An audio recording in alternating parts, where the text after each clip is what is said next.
Remue ménage. Remue ménage.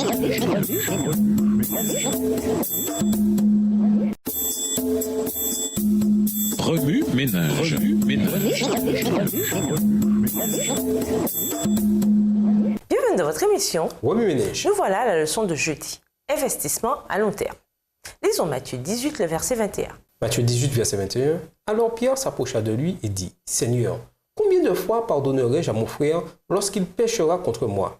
Sera-ce jusqu'à 7 fois ?» La retraite, ce n'est pas pour demain. Les rares occasions où j'y pense, c'est lorsque je dois choisir des investissements pour mon fonds de retraite d'employé. L'argent que je dépose dans ce compte fructifie selon la prospérité des compagnies dans lesquelles j'investis. Elle me retourne une part des bénéfices ou augmente la valeur de ma part dans la compagnie. En matière de dîmes, nous semblons suivre inconsciemment le même modèle. Fort du texte de Malachie, nous transformons le don de la dîme en choix d'investissement. Donnons notre dîme et regardons bien nos bénédictions s'accroître avec le temps. Nous entendons des gens dire que le fait de rendre la dîme leur rapporte en moyenne plus que les 10% recommandés. Ce qui est impliqué ici, c'est que le retour sur l'investissement est proportionnel à la valeur investie. Par 2 fois, Jésus a mis les freins à cette sorte de pensée. Il a décrit l'offrande de la veuve comme étant plus grande que celle des riches parce qu'elle avait mis dans le tronc tout ce qu'elle possédait.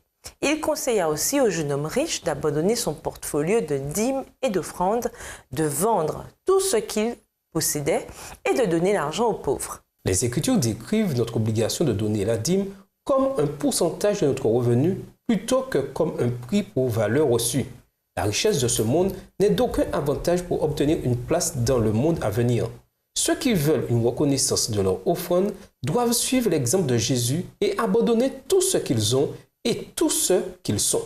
Dans Éphésiens, Paul nous rappelle que la grâce est un don et non le résultat de nos œuvres ou de nos dîmes. Le paiement de notre dîme ne nous garantit nullement le ciel. Nous ne pouvons pas non plus acheter les bénédictions de Dieu.